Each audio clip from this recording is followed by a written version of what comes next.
Hello guys, welcome back to my channel Canadian Shaan. मेरा नाम है शानू नायर। गाइस, आज की जो वीडियो है, इस वीडियो में मैं डिटेल में बताऊंगा कि कौन कौन सी जॉब्स में आपकी हायरिंग हो सकती है। क्योंकि मुझे लगता है कि ऑलमोस्ट अभी तक मेरे पास 1600 से भी ज्यादा ईमेल्स आ चुकी है। भाई उसने मुझे ऑफर लेटर भेजा, भाई उसने मुझे ऑफर लेटर भेजा, वो इतनी सैलरी बोल रहे हैं। तो मुझे लगा कि मैं एक वीडियो बनाता हूँ डिटेल में। काफी लोगों को इससे हेल्प मिलेगी और कौन कौन सी जॉब्स जो है कनाडा के अंदर अवेलेबल, कोरोना वायरस के बाद भी कौन कौन सी जॉब अवेलेबल रहेगी, और जनरली कनाडा में जो हायरिंग होती है बाहर से किन किन जॉब्स की होती है, तो इसके बारे में हम बात करेंगे। तो अगर आप जानना चाहते हैं तो वीडियो को एंड तक जरूर देखिएगा। मैं कमली नू जनो प्यारा विच जानो तू तेरा विच कनेडा। Welcome guys. तो गाइस, सबसे पहले हम बात करेंगे कि कौन कौन सी हायरिंग जो है बाहर से हो सकती है अगर हम बात करें तो कनाडा की। तो गाइस, सबसे पहले जो मैंने पिक किया है वो किया है कंस्ट्रक्शन का। कंस्ट्रक्शन वर्कर्स बाहर से हायरिंग होती है, मैंने खुद ने देखा है। ठीक है। दूसरी बात, मेंटेनेंस। अगर आप किसी फैक्ट्री के अंदर कोई बहुत अच्छी पोजीशन में है और मेंटेनेंस का अगर आपको पास एक्सपीरियंस है, उसकी हायरिंग हो सकती है। टेक्निकल एंड एग्रीकल्चर, इसके अंदर आपकी हायरिंग हो सकती है। मैन्युफैक्चरिंग, इसके अंदर बाहर से हायरिंग होती है।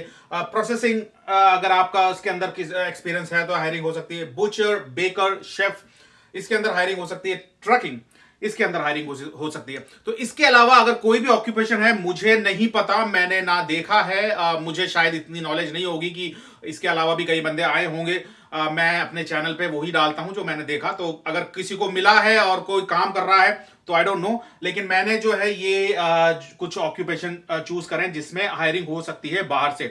तो अभी की सिचुएशन के हिसाब से मैं बात करूंगा कि हम जो हैं इसके अंदर से processing, I don't think processing को हम निकाल देंगे। प्रोसेसिंग के अंदर जिनके पास एक्सपीरियंस है, हो सकता है थोड़ा सा प्रॉब्लम हो। मेंटेनेंस, अगेन मेंटेनेंस भी मैं निकालूंगा इसके अंदर से। टेक्निकल में बात करें तो टेक्निकल में अगर कोई ऑटो मैकेनिक है, अगर कोई किसी ने गैराज खोला है तो उसमें हो सकती है, अगर वो चांस लेके देख सकता है। अगर रेड सील का और सील, इन सब चीजों का अगर उसके पास सर्टिफिकेशन है तो। और butcher, baker, chef, again baker जो है रेड सील प्रोग्राम है, आपके पास रेड सील का सर्टिफिकेशन होना चाहिए। शेफ की मैं ऑलरेडी वीडियो बना चुका हूं, मैं कोई भी चेंजेस नहीं करूंगा। मैंने देखा है बाहर से लोगों को आते हुए, और इसके बारे में भी हम डिटेल में बात करेंगे। और आज बुचर, जो कि काफी मेरे पास रिक्वेस्ट आई है कि भाई इसके बारे में बताओ, तो बुचर के बारे में बताऊंगा, ट्रकिंग के बारे में बताऊंगा, कंस्ट्रक्शन लाइन के बारे में बताऊंगा, टेक्निकल के बारे में बताऊंगा, और एग्रीकल्चर के बारे में बताऊंगा। तो गाइज, सबसे पहले बात करते हैं कंस्ट्रक्शन लाइन के। कंस्ट्रक्शन लाइन के वर्कर्स की जरूरत क्यों पड़ती है बाहर से? क्योंकि जैसे कि आपको मैंने पहले भी बताया है, मैं इंस्टाग्राम पे भी स्टोरी डालता रहता हूं कि कनाडा एक बहुत ठंडी जगह है। यहाँ पे रोड्स जो होती हैं टूटती रहती है। यहाँ की जो रोड्स हैं बाकी देश, जैसे अगर हम बात करें दुबई की रोड्स, तो वहां पे आप गाड़ी चलाते चलाते सूप पी सकते हैं गाड़ी में। तो ऐसी रोड्स होते हैं, लेकिन यहाँ की रोड्स वैसे नहीं होते बिकॉज ऑफ एक्सट्रीम वेदर। यहाँ पे जो मटेरियल भी जो यूज करते हैं रोड बनाते वक्त, तो वो मटेरियल भी थोड़ा सा डिफरेंट होता है कंपैरेटिवली बाकी कंट्रीज के, क्योंकि एक्सट्रीम वेदर होता है तो काफी चीजें ध्यान रखनी पड़ती है। तो कंस्ट्रक्शन के लाइन के बंदों के जो हैं ऑफर मिल सकते हैं उनको, अगर उनके पास अगेन एक्सपीरियंस होना चाहिए, वो सारे सर्टिफिकेशन होने चाहिए जो प्रोविंस को चाहिए। तो प्रोविंस की बात आई है तो गाइज मैं आपको बता दूं कि कहीं पे भी आप अप्लाई करें job, whether Ontario, whether Nova Scotia या फिर ब्रिटिश कोलंबिया, कहीं पे भी आप अप्लाई कर रहे हो, तो आपको यह चीज ध्यान रखना है कि उस पर्टिकुलर प्रोविंस की डिमांड क्या है, उसके अंदर क्या क्या सर्टिफिकेशन की जरूरत है। यहां पे ऐसा कोई भी काम नहीं है जिसके अंदर सर्टिफिकेशन की जरूरत नहीं हो, जिसके अंदर कोई लाइसेंस की जरूरत नहीं हो। बहुत कम जो है काम है जिसमें बाहर से डायरेक्टली हायरिंग हो जाए और बिना किसी सर्टिफिकेशन के वो यहां पे आ जाए। तो इस बात को समझना बहुत जरूरी होगा। प्रोविंस टू प्रोविंस डिपेंड करता है। अगर आपके पास ऑफर आ भी जाता है तो आपको देखना है सबसे पहले कि उस प्रोविंस में आपके ऑक्यूपेशन के क्या क्या लाइसेंस, क्या क्या सर्टिफिकेशन की जरूरत है। तो गाइस, दूसरी बात करते हैं टेक्निकल की और एग्रीकल्चर की। तो टेक्निकल के लिए जैसे कि मैंने ऑटो टेक्नीशियंस की वीडियो ऑलरेडी बनाई थी, कार मैकेनिक्स वालों की, तो उनकी वीडियोस मैंने ऑलरेडी बनाई थी। इसके अंदर कुछ एक और कैटेगरी आ जाती है ट्रक मैकेनिक्स की। तो ट्रक मैकेनिक्स का थोड़ा सा प्रॉब्लम हो सकता है क्योंकि अगेन बहुत एक्सपेंसिव व्हीकल है ट्रक। तो जो गैराज के जो ऑनर्स होते हैं या जो कंपनीज होती हैं उसमें थोड़ा सा प्रॉब्लम हो सकता है आपको कनाडा का कुछ सर्टिफिकेशन की जरूरत पड़े। Don't go for those kind of occupation. अगर आप कार मैकेनिक का है, अगर आपके पास एक्सपीरियंस, तो आप ये जो छोटे छोटे गैराज होते हैं उनके ऑनर से बात कर सकते हैं अगर वहां पे कोई हायरिंग है और आपके सर्टिफिकेशन के हिसाब से वहां पे अगर कोई जॉब है तो rather than going for like big big companies like Ford या फिर शेवरले का या फिर कोई मर्सिडीज का किसी का जो है सर्विस सेंटर है, वहां पे हायरिंग नहीं हो सकती। मुझे नहीं लगता, अगेन मुझे इतना नहीं पता, हो सकता है वहां पे हो जाए बिना किसी सर्टिफिकेशन, लेकिन छोटे गैराज जो होते हैं वहां पे आप ट्राई करें, क्योंकि वहां के ओनर्स को हो सकता है रिक्वायरमेंट हो 6 महीने 7 महीने बाद, तो और अगर वो किसी ऐसे प्रोविंस में हो जहां पे इजीली उसको वर्क परमिट अप्लाई करने में आपके लिए दिक्कत नहीं हो। तो गाइस टेक्निकल की बात होगी। एग्रीकल्चर अगेन इसमें आते हैं बाहर से बंदे, लेकिन अगेन सीजनल काम है ये, तो ज्यादातर आपको पता है पंजाब से काफी लोग आते हैं इस स्किल के अंदर, क्योंकि ऑलरेडी उनके पास एक्सपीरियंस भी होता है, वो प्रूव भी कर लेते हैं। तो एग्रीकल्चर में हो सकता है, लेकिन थोड़ा सा डिफिकल्ट हो सकता है, एम्प्लॉयर मिलने में बहुत आपको मशक्कत करनी पड़ सकती है। तो गाइज अब बात करते हैं मैन्युफैक्चरिंग की। तो मैन्युफैक्चरिंग अगर आप कोई ऐसी कंट्री में है जो कनाडा के बहुत ज्यादा क्लोज है तो आपका काम हो सकता है। तो अगर मैं बात करूं यूनाइटेड स्टेट्स का, तो यूनाइटेड स्टेट्स के अंदर अगर आपके पास एक्सपीरियंस है इसका तो आपका काम बन सकता है। लेकिन अगर इंडिया की बात करें तो अगेन मैं नहीं समझता कि यहाँ पे कुछ ध्यान देने वाली बात है। आई डोंट नो मैंने पहले क्यों ही इसको रिमूव किया। तो गाइज अब बात करते हैं बुचर, बेकर एंड शेफ। तो बुचर की मैं ऑलरेडी वीडियो बना चुका हूं, ठीक है। उसमें कई लोगों को डाउट्स भी थे, कई लोग जो है उसके अंदर अभी भी कंफ्यूज हो रहे हैं। तो गाइज बुचर की जो ऑक्यूपेशन होती है, अभी तक इसकी फिलीपीन से हायरिंग होती थी, अभी भी फिलीपीन से हायरिंग हो रही है। अभी कुछ जो फैक्ट्रीज हैं वो अभी क्लोज कर दी गई हैं बिकॉज ऑफ कोरोना वायरस, लेकिन इसकी हायरिंग होती है बाहर से। लेकिन अब अगेन आपको देखना है उस पर्टिकुलर प्रोविंस जहां पे आप अप्लाई कर रहे हैं वहां पे क्या रिक्वायरमेंट है, कितने आवर्स की वहां पे एक्सपीरियंस की रिक्वायरमेंट है। अगर मैं बात करूं ब्रिटिश कोलंबिया की, तो वहां पे कम से कम आपके पास 7,000 आवर्स का एक्सपीरियंस होना चाहिए इस प्रोफेशन के अंदर। और अगेन आपको सर्टिफिकेशन भी चाहिए मीट कटिंग का, तो आपका काम हो सकता है। क्योंकि अगर जब मीट कटिंग की बात आती है तो उसमें डिपेंड करता है कितने मीट कटिंग का आपके पास एक्सपीरियंस है। तो गाइज ये जो ऑक्यूपेशन है, इस ऑक्यूपेशन के अंदर बहुत सा कंफ्यूजन रह रहा है, और स्पेशली इंडिया के अंदर जब से मैंने वीडियो बनाई है बहुत सारा कंफ्यूजन चालू हो चुका है, उसमें एक्सपीरियंस चाहिए या नहीं चाहिए। तो ये सारी चीजें आपको वहां पे देखना पड़ेगा। और अगेन जब से मैंने ये वीडियो बनाई गाइज, काफी लोगों के ईमेल्स आए मेरे पास, काफी लोग जो हैं मुझसे पूछ रहे हैं, और मैं जैसा कि आप सभी को पता है मैं सबके सब कमेंट्स पढ़ता हूं, तो वो सारे कमेंट्स पढ़ के मुझे लग रहा है कि अभी भी आप लोग काफी कंफ्यूज हो रहे हैं। अगर आप कनाडा के बाहर हैं, ठीक है, अगर आप कनाडा के बाहर हैं और अगर आप वहां से अप्लाई कर रहे हैं और आप कोई ऐसी प्रोविंस देख रहे हैं, let's say British Columbia, Nova Scotia, Ontario, आपको देखना है अगर उस प्रोविंस के अंदर एक्सपीरियंस चाहिए, अगर उसके अंदर सर्टिफिकेशन चाहिए, तो आपको सबसे पहले वो सर्टिफिकेशन होने चाहिए और एक्सपीरियंस होना चाहिए। अगेन मैं आपको एक बात बता रहा हूं कि अगर आप इंडिया से हैं और ये वीडियो देख रहे हैं, ठीक है, आप अपने दिल से पूछिए क्या आपको बुचर का एक्सपीरियंस है कि नहीं।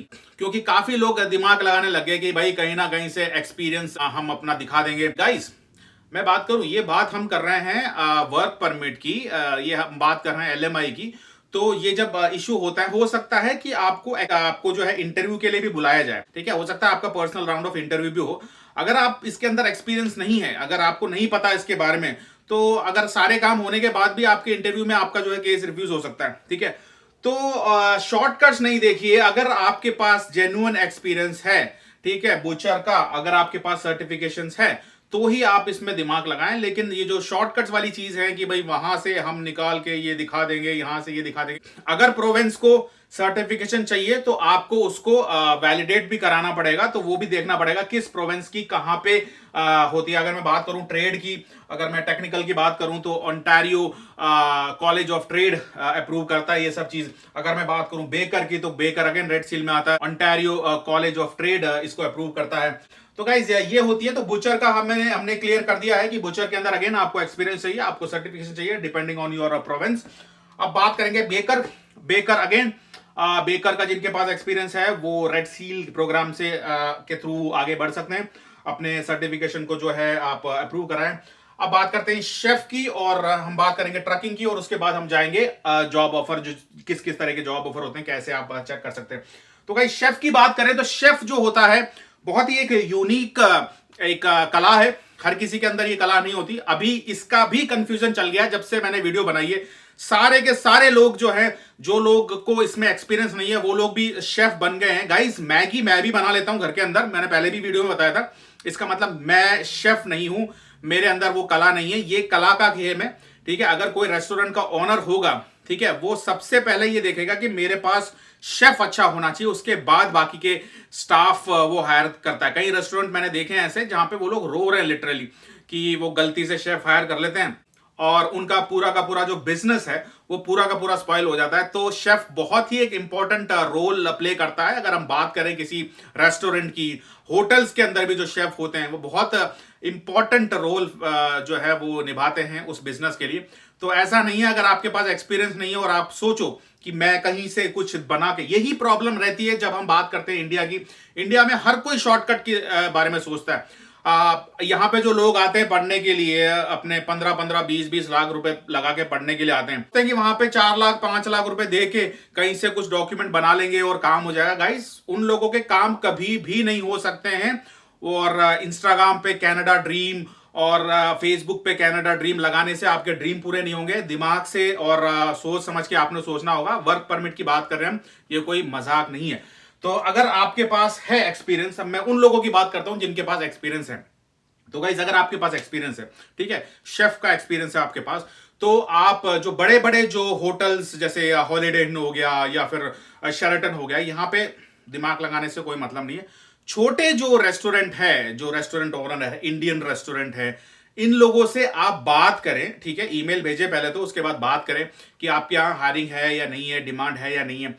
तब जो है आपको पता चलेगा कि इस मार्केट के अंदर कैसे एंट्री लेनी है। अब मैं आपको यह भी बताऊंगा कि एंट्री लेते वक्त क्या क्या ध्यान रखना है। तो गाइस, बात करते हैं शेफ की। तो शेफ की अगर लेट से अगर आप कोई जॉब सर्च कर रहे हैं, अगर आप किसी प्रोविंस में देख रहे हैं कि वहां पे आपको जॉब अप्लाई करना है, तो अगर मैं बात करूं आज ओंटारियो की, तो ओंटारियो में जो रेस्टोरेंट ओनर्स हैं, जिन जिन लोगों से मेरी बात हुई है और जिन जिन लोगों को मैं पर्सनली जानता भी हूं, चल क्या रहा है गाइस कि ऐसा नहीं है कि ये ऑक्यूपेशन डिमांड में नहीं है, बहुत डिमांड में है। अगर किसी भी रेस्टोरेंट में कोई भी इंसान अगर जाएगा और अगर कोई ओनर से बात करेगा, अगर वो पर्सनली जानता होगा, तो वो डेफिनेटली कहेगा कि भाई मुझे चाहिए बंदे जो मैं हायर कर सकूं। लेकिन होता क्या है कि जब ये लोग अप्लाई करते हैं इनके LMIA गवर्नमेंट के थ्रू, तो वो रिफ्यूज हो जाते हैं। उसका रीजन अगेन ये रहता है कि वो जो ओनर है, ठीक है, वो ओनर कहां पर है। लेट्स से अगर मैं बात करूं टोरंटो की, तो टोरंटो में यहां पे बहुत बड़ी एक चेन है, रेस्टोरेंट चेन। जब मेरी बात हुई उनसे कि भाई क्या आप बाहर से हायरिंग करते हो, क्या बाहर से बंदे आते हैं, तो उन्होंने कहा हमें चाहिए बंदे, मतलब हम चाहते हैं कि बाहर से लोग आए, हमारे साथ काम करें, यहाँ पे नहीं मिल रहे मुझे अच्छे, और शेफ की वजह से काफी बिजनेस भी डिस्टर्ब चल रहा है मेरा। लेकिन होता क्या है कि जब वो अप्लाई करते हैं तो उनके LMIA रिफ्यूज हो जा रहे हैं, ये कह के कि क्या आपको यहाँ पे बंदे नहीं मिल रहे, क्या ऐसी जो ऑक्यूपेशन यहाँ पे नहीं मिल रहे। तो या तो वो जो ओनर है वो अपना सारा काम छोड़ के किसी एक बंदे को हायर करने के लिए बाहर से वो अपना दिमाग लगाए, या फिर जो यहाँ पे जैसे जैसे चल रहा है उसका काम चला ले। तो ज्यादातर जो है 95% जो है ऐसा ही होता है। ऑनर्स जो है इसमें दिमाग लगाते नहीं, क्योंकि अगेन एक बंदे को बाहर से बुलाने के लिए 1 साल तक उसको वेट करना है, उसके पीछे पेपर फॉर्मेलिटी करनी है। कोई भी होगा, मैं भी होगा, तो अगर मेरा इतना बड़ा बिजनेस नहीं है, अगर मैं भी हूंगा, मैं नहीं जाऊंगा 1 साल के लिए अपना सारा काम हम सब छोड़ के किसी को हायर करने के लिए। तो इस वजह से शेफ के जो ऑक्यूपेशन है उसमें थोड़ी सी प्रॉब्लम हो जाती है। इसके अंदर एक चीज हो सकती है कि आप जब इसके अंदर अप्लाई करें, या अगर आपको कोई रेस्टोरेंट का ओनर मिल जाता है, आप उनसे कह सकते हैं कि भाई आप मुझे एक जॉब ऑफर प्रोवाइड कराओ, ठीक है, और आप अपना जो वर्क परमिट है वो खुद अप्लाई कर लोगे, आप खुद जो है चेक कर लोगे। तो उसके लिए अगेन जैसे कि मैं हमेशा कहता हूं, आपको चाहिए एक इमिग्रेशन लॉयर, ठीक है। इमिग्रेशन लॉयर, देखिए गाइस, होता क्या है कि कोई इंसान अगर प्रोफेशनल तरीके से अगर करेगा तो वो चीजें डिफरेंट तरीके से होती है। गाइस, ट्रस्ट मी, जैसे कि मेरे पास भी कई जो है रेस्टोरेंट ओनर्स और कई यहाँ पे बड़ी बड़ी जो चेन्स हैं, उनके मेरे पास ईमेल्स आए हैं कि उनके पास है जॉब के लिए अपॉर्चुनिटी, लेकिन वो इस जो प्रॉब्लम है, इस प्रॉब्लम में नहीं जाना चाहते कि भाई वहां पे जाके वो अप्लाई करें और वो फिर रिफ्यूज हो जाए, ठीक है। इन सब का उनके पास टाइम नहीं है। अगर आप हमें इस चीज में हेल्प कर सकते हो तो डेफिनेटली हम बाहर से बुला सकते हैं बंदे। अगेन, मैं इमिग्रेशन लॉयर नहीं हूं तो मैं तो उनकी कोई हेल्प नहीं कर सकता, लेकिन अगर आपके पास कोई इमिग्रेशन लॉयर है जो ये आपका काम करा सकता है तो आपका काम हो सकता है। अगेन मैं नहीं जानता कि वो कितनी प्रोसेसिंग फीस चार्ज करेंगे। ये सब डिपेंड करता है आपके कंट्री के ऊपर, आपके ऑक्यूपेशन, आपके एक्सपीरियंस के ऊपर। तो गाइज अब बात करते हैं ट्रकिंग वालों की। तो ट्रकिंग वालों के लिए भी मैं ये कहूंगा गाइज कि उनको भी इसी प्रॉब्लम से निकलना पड़ेगा। अगर उनके पास एक्सपीरियंस है तो अगेन उनको चाहिए एक इमिग्रेशन लॉयर जो कि आपका काम करा सके, क्योंकि अभी ट्रक ड्राइवर्स भी जो हैं काफी इंटरनेशनल स्टूडेंट्स भी लाइसेंस लेके इस ऑक्यूपेशन में जा रहे हैं। अगेन पैसा बहुत है और मैंने खुद देखा है लोगों को इसमें पैसा बनाते हुए। तो गाइज इसके अंदर भी आपको जरूरत होगी एक इमिग्रेशन लॉयर की जो कि आपको LMIA दिला सके, क्योंकि होता क्या है कि यहाँ के जो ऑनर्स हैं, यहाँ के जो बिजनेस ऑनर्स हैं, यहाँ के जो एम्प्लॉयर्स हैं, ये खुद अगर अप्लाई करते हैं किसी के लिए बाहर से बंदे तो वो नहीं कर सकते, क्योंकि इसके अंदर काफी चीजें होती। स्ट्रेट अवे उनसे पूछा जाएगा क्या यहाँ पे नहीं है क्या बंदे, रिफ्यूज। ठीक है, वो जाएगा गवर्नमेंट के पास, अच्छा मुझे एक बंदे को बुलाना है चंडीगढ़ से, मुझे एक बंदे को यहां से बुलाना है, रिफ्यूज।